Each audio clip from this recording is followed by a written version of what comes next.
Welcome to अपने टीचर.com। अस्सलाम वालेकुम बेटा, क्या हाल चाल हैं, कैसे हैं आप सब लोग। उम्मीद है सभी खैरियत से होंगे। तो आज हम अपने थर्मल एक्सपेंशन को समझने के बाद जो उसकी टाइप्स को हमने डिस्कस किया था, linear, volumetric and superficial expansion, तो आज हम उसकी पहली टाइप को इन डिटेल मैथमेटिकल डेरिवेशन और उसकी डेफिनेशन साथ डायग्रामेटिक फॉर्म के अंदर सारी बातों को डिस्कस करेंगे। ठीक है जी, तो चलिए शुरू करते हैं। चैप्टर नंबर 11 के टॉपिक लीनियर एक्सपेंशन की हम बात करेंगे। डेफिनेशन क्या है? एक्सपेंशन यानी किसी भी सॉलिड मटेरियल या मेटालिक बॉडी का एक्सपैंड होना इन लेंथ, यानी अगर उसकी लेंथ में इजाफा होगा। ठीक है, expansion in length of solid bodies on heating is called the linear expansion. ये प्रोसेस जो होगा आप अंडर हीट करोगे, यानी जब आप किसी भी सॉलिड मटेरियल को हीट करते हो, हीट की बुनियाद पर जब वो एक्सपेंड हो, अगर वो चेंज जो है वो हमें पता है कि यार एक्सपेंशन की बुनियाद पर इन ऑल डायरेक्शन होता है। वो डायमेंशनली लेंथ के अंदर भी चेंज आ रहा होता है, वॉल्यूम के अंदर भी आ रहा होता है, सुपरफिशियल यानी एरिया के अंदर भी आ रहा होता है। लेकिन इस वक्त जो हम बात कर रहे हैं वो लीनियर एक्सपेंशन की है, और लीनियर मैंने आपको बताया था लीनियर लेंथ से जुड़ा हुआ है। तो इस वक्त जो एक्सपेंशन का प्रोसेस हम देखेंगे वो लेंथ के अंदर जो चेंज आएगा उसकी हम बात करेंगे। Expansion in length of solid bodies on heating is called linear expansion. ठीक है जी। अच्छा, अब मैथमेटिकल एक्सप्रेशन यानी ये जो बात हमने डेफिनेशन की हद तक पढ़ी है, इसको डायग्राम से भी समझते हैं और साथ साथ उसकी डेरिवेशन करते हैं। ठीक है जी, चलिए देखें। Consider a metallic bar of length L1। मैंने क्या किया, एक मेटालिक बार ले लिया, या फिर आप इसे आयरन की रॉड भी कंसिडर कर सकते हो। ठीक है, आपने एक मेटालिक बार ले लिया जिसकी ओरिजिनली लेंथ क्या है, L1 है। ठीक है, अच्छा अब क्या करोगे, उसे आप हीट करोगे। हीट करके जो उसकी लेंथ में चेंज आएगा, यानी इनिशियली ओरिजिनल लेंथ उसकी कितनी थी, यहां से लेकर यहां तक की है, जिसको मैंने L1 से यहां पर दिखाया हुआ है। ठीक है, जैसे ही हम इसे हीट करेंगे, हीट करने के बाद फाइनली जो उसकी लेंथ बन जाएगी वो कितनी बन जाएगी, L2 बन जाएगी। यहां से लेकर यहां तक की लेंथ यानी L2 है। तो चेंज कितना आया, चेंज आप क्या करोगे, जब दोनों को कंपैरिजन करोगे तो आपको आइडिया होगा कि यार देखो जो लेंथ के अंदर चेंज आया वो इतना है। ठीक है, लेंथ के अंदर जो चेंज आया वो बेसिकली, इसको मैंने डेल्टा एल से रिप्रेजेंट कर दिया कि जो चेंज आया वो डेल्टा एल से रिप्रेजेंट हो रहा है और ये इतना चेंज आया। ठीक है, अब आप इसको मैथमेटिकली किस तरह लिखोगे, तो आपने क्या करना है, सबसे पहले तो आपने एक अजम्पशन कर ली, भाई consider a metallic bar of length L1। ठीक है, और एट टेम्परेचर T1। इनिशियली कोई भी ऑब्जेक्ट जो होता है उसका इनिशियल टेम्परेचर क्या होगा, T1 होगा, जो उसका एटमॉस्फेरिक टेम्परेचर है।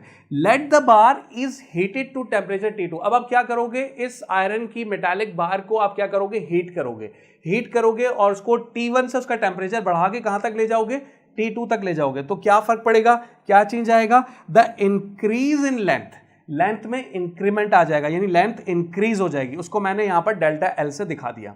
ठीक है, जो डायग्राम में भी शो हो रहा है ये मौजूद है, डेल्टा एल। ठीक है, the increase in length delta L of a solid bar is directly proportional to its original length.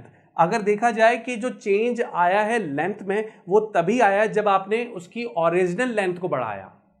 The increase in length, जो लेंथ बढ़ी बेसिकली वो सॉलिड की वो जो लेंथ बढ़ेगी वो ओरिजिनल लेंथ के डायरेक्टली प्रोपोर्शनल होगी। डायरेक्ट का मतलब होता है कि यार दोनों एक साथ बढ़ेगी। जैसे ही आप L1 इंक्रीज करोगे तो लेंथ के अंदर चेंज आ जाएगा। तो अब आप इसको क्या करोगे, मैथमेटिकली कैसे लिखोगे, the change in length is directly proportional to L1। इसको आपने नाम दे दिया इक्वेशन नंबर 1 का। अच्छा, उसके बाद हम देख लेते हैं कि यार किस बुनियाद पर आया था, टेम्परेचर की बुनियाद पर आया था। द इंक्रीज इन लेंथ, जो चेंज इन लेंथ आया है वो डायरेक्टली प्रोपोर्शनल होगा, is directly proportional to change in temperature. जब आपने टेम्परेचर चेंज किया, टेम्परेचर में कैसे चेंज आया, T1 से बढ़ाकर आप कहां तक लेकर गए थे, T2 तक लेकर गए थे। तो change in length directly proportional होगी टेम्परेचर के चेंज के भी, और change in length directly proportional होगी L1 के भी। ठीक है, अब आपने इसको क्या करना है, इक्वेशन नंबर 2 का नाम दे देना है। तो ये बेसिकली दो बेसिकली एस्पेक्ट से हमने काम किया। हमने बेसिकली टेम्परेचर बढ़ाया, टेम्परेचर बढ़ाने से लेंथ की चेंज में इंक्रीमेंट आ गया, उसको हमने यहां दिखा दिया कि change in length is directly proportional to L1, और साथ साथ जो चेंज आया वो टेम्परेचर की बुनियाद पे आया, तो आपने change in length is directly proportional to change in temperature यहां बता दिया। इसे मैंने नाम दे दिया इक्वेशन नंबर 2 का। अब क्या करेंगे, कंबाइन कर लेते हैं। दोनों की लेफ्ट साइड पे देखो, दोनों चेंज इन लेंथ लिखा हुआ है, यहां पर भी चेंज इन लेंथ है और यहां पर भी चेंज इन लेंथ है। तो क्यों ना हम इसको कंबाइन करके एक ही दफा में डेल्टा एल लिखते हैं। कंबाइन कर लिया इक्वेशन 1 और इक्वेशन 2 को, तो एक ही दफा मैंने डेल्टा एल उतार लिया। ठीक है, तो अब डायरेक्टली प्रोपोर्शनल का साइन दोनों में कॉमन है, वो भी हमने उतार लिया।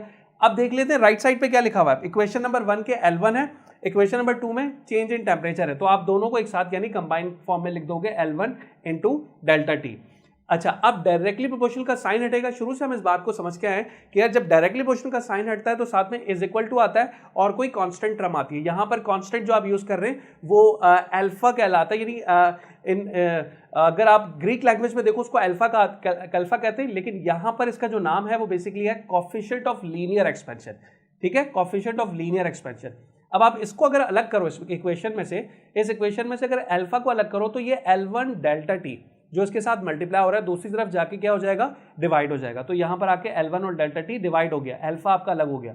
अब इसको मैथमेटिकली आप डिफाइन कर सकते हो, चेंज इन लेंथ, जो चेंज इन लेंथ आया पर यूनिट लेंथ, यूनिट कहते हैं ओरिजिनल लेंथ को, आपने डिवाइड कर दिया ओरिजिनल लेंथ को पर डिग्री राइज इन टेम्परेचर, और जो टेम्परेचर आप बढ़ा के लेंथ में चेंज लेकर आओगे उसको आपने डिवाइड कर देना पर degree rise in temperature in kelvin या इन डिग्री फ़ारेनहाइट। ठीक है, अच्छा अब इसका यूनिट क्या बन सकता है उसको मैं यहां बता देता हूं बेटा। इसका यूनिट क्या आ सकता है, अल्फा का यूनिट क्या होगा, अल्फा के यूनिट को देखो, चेंज इन लेंथ का यूनिट क्या है, अगर आप इन एसआई सिस्टम के अंदर देख रहे हो तो लेंथ का यूनिट जो होता है वो मीटर आता है। इसी तरह जो ओरिजिनल लेंथ का यूनिट होगा वो भी मीटर होगा, और साथ में टेम्परेचर का जो यूनिट है वो केल्विन है। ठीक है, तो मीटर से मीटर कैंसिल हो गया तो क्या पीछे रह गया, सिर्फ और सिर्फ 1/केल्विन रह जाएगा। इसको आप ऊपर ले आओगे, इसकी पावर इस वक्त 1 है तो ऊपर आके इसकी पावर क्या हो जाएगी, -1। ठीक है, तो अगर जो टेम्परेचर के अंदर हम चेंज करेंगे वो डिग्री सेल्सियस या केल्विन या फ़ारेनहाइट जिस भी यूनिट में होगा उसका इनवर्स हो जाएगा, कोएफिशिएंट ऑफ लीनियर एक्सपेंशन का ये यूनिट बन जाता है। अच्छा, इसके अलावा हम इस इक्वेशन जो हमारे पास सेकंड लास्ट इक्वेशन आई थी इसको हम थोड़ा सा और जो है ना एक्सपेंड कर सकते हैं इन अनदर वे।